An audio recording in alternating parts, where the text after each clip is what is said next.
Hi, let's have a look at the PARD 007S and how to set it up and what's in the box. Let's have a look at what's inside a PARD 007 box. So on the top you'll have the device. Inside the battery compartment you will actually have a battery with a piece of tape on it to isolate it. Now turn the box upside down and underneath you will find the adapter with 3 inserts to fit various scopes. Some electrical tape. Now that's to go around the back of your scope, which we'll show you when we mount this, just to give it a little bit of grip and also protect the metal. You'll have some Allen keys and O-rings and a storage bag. Right, let's have a look at mounting your 007 to your rifle scope. This is a meoptoscope, so you're going to mount 007 on the back of your scope. So the first thing you want to do is make sure the eye focus is set for how you like it. You don't need to change this at all, you just leave this intact.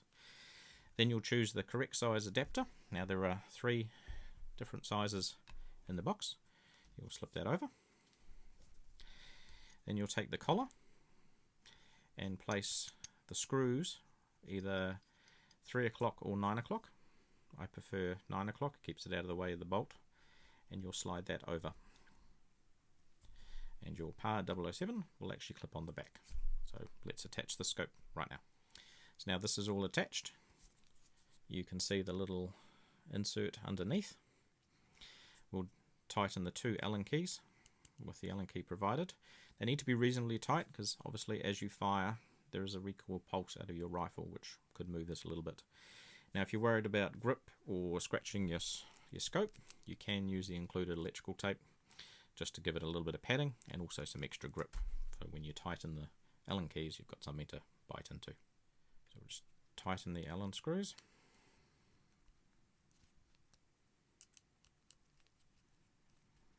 Now one trick is to have it loosely on, attach the 007, and if you notice it will still move. Now if you don't have it straight you'll wind up with that. So with the collar still a little bit loose, make sure you align just by looking, and you can also turn it on and look at your crosshair to make sure it's actually lined up, otherwise you're going to wind up with a screen that's on the side. Continue to tighten.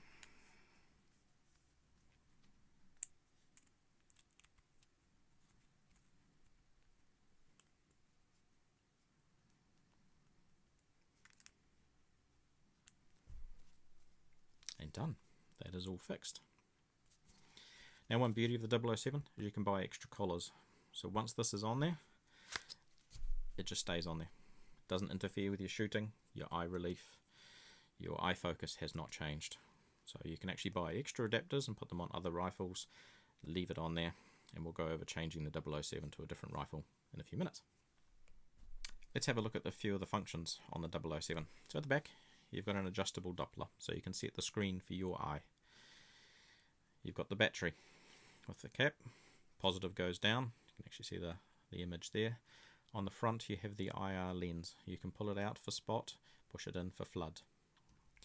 On the other side there's a red dot laser. Now it's not an aiming laser, it's a pointing laser, so you can go, it's over there if you're looking for a body or something like that. You could also use it for an animal walking past at close range where you can sort of point and shoot. There are 2 little grub screws on the side that you can use to adjust with an Allen key. It's also included in the box. This is the focus knob. And you can see the lens behind its glass. So it's all waterproof. On the back, the functions are, we have IR, so a long press and hold. We'll change it between day mode and colour and night mode, black and white. When you're in night mode, single press 1, 2, 3 will cycle through the 3 power levels of the IR torch. The top is up and down on the menus or the red dot laser. The bottom down on the menus, and it also long press will activate Wi-Fi. Check out the manual for the Wi-Fi password. Bear aware that drains the battery. In the centre it's the OK button for when you're on the menus.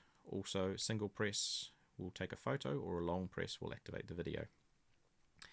And on the right we've got the menu button, and it's also a play.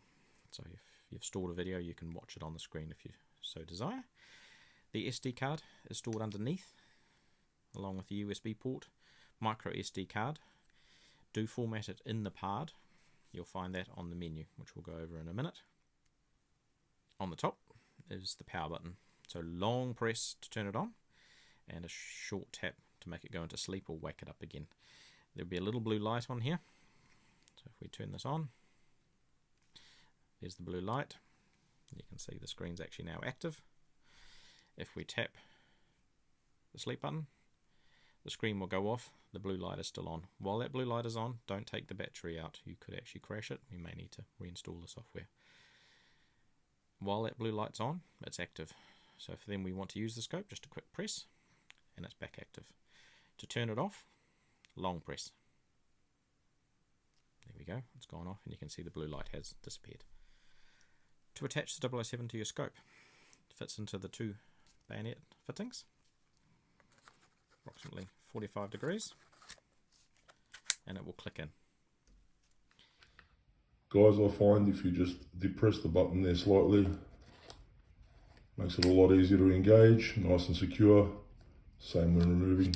For your eye, the easiest way to do that is to turn the menu on. Ensure you can fully read the menu. Press the menu button again to take it away. On the side, so what we have to do is focus the PARD to your rifle scope. Remember, there are no adjustments to do to your rifle scope at all. So all you do is look in the distance and you adjust this focus knob so you can see the reticle clearly. Not the image, just the reticle. And to actually use the scope in the field, it's ideal to have parallax control. We've got a separate video on what happens if you don't have parallax control. Still quite usable, but you need to understand it. You will adjust the parallax to bring the image into focus. And this will vary with whatever range. It's exactly the same as the day scope. There's no difference. So once you've set your scope up, you take it off, you put it back on, you turn it on. That's set and ready to go. So at night, you'll adjust the power levels with the left button to as much light as that you need. Typically it's only level 1. If you need to turn the lens on spot, just pull it out. If you want it a bit wider, push it in.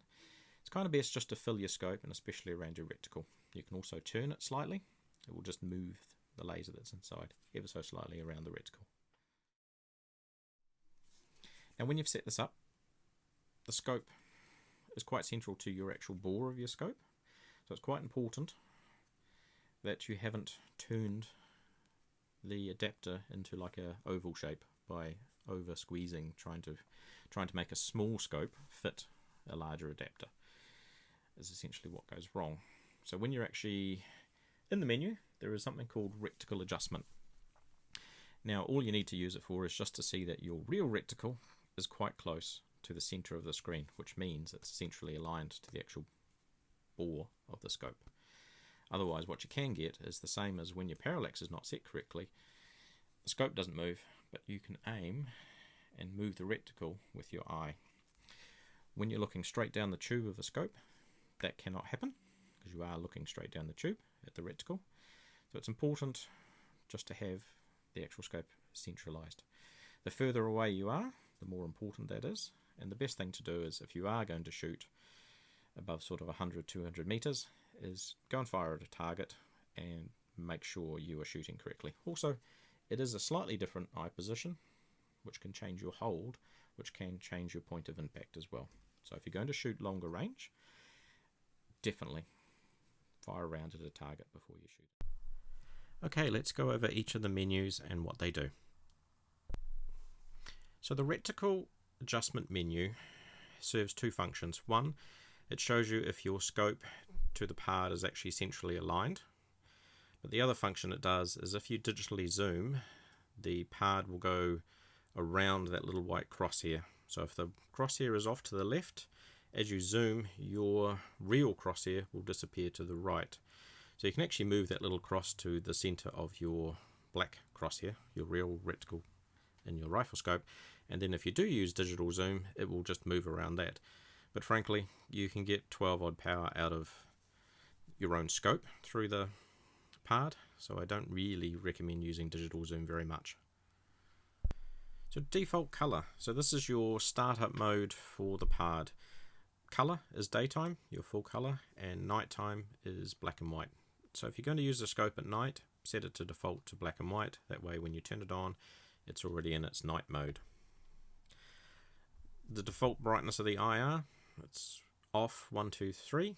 Generally you would just leave this as off and select it via the menu when you need the IR. Screen brightness, so level 0 through 3, 3 being the brightest. Just adjust this to the most suitable level for you. I quite like it on 1 or 0, it just gives you a little bit less eye blindness. Auto recording, so when you turn the PARD on, it will actually start recording everything that you see. This does use a bit more battery power, so we would recommend you would leave this off by default. So loop recording will just continuously record but tape over everything that you've recorded every 3, 5 or 10 minutes. It's useful if you're walking around the field and you just want to record something interesting but don't want to worry about filling up your SD card. Date stamp, fairly obvious. If you put a date stamp on, it will appear on the video. You can set the date and time a little bit later in the menu. Okay, let's look at the second page. So recording audio. Now it does have an internal microphone. It's not the best because it's inside to be waterproof. It's just more ideal to turn it off. Beep sound is, while you're in the menus, there'll be a little beep noise that'll appear on the recording. Again, it doesn't really serve a great purpose. We recommend you leave it off. Wi-Fi. You are able to use various apps to live stream what you can see on the screen. It can be useful for training. There is a slight lag. Refer to the manual for the password and what to do. Exposure. We have a whole separate video on exposure, but essentially you can fine-tune the camera to be more sensitive or less sensitive. So if you are shooting a tree quite close and you're getting a lot of white washout, you can actually adjust the exposure down and that whitewash will actually reduce. Language, fairly obvious. By default English. There are a number of languages and there are a number of other versions as well. Time and date, this will appear on your date stamp and for the files as you record them. And lastly, format. So when you put a new SD card inside the PARD, you need to format it with the PARD to make sure it works properly. Be aware it's going to wipe everything that's on that SD card. And the last thing is version. So if we ever ask you what version of software you're running, it is on the third menu.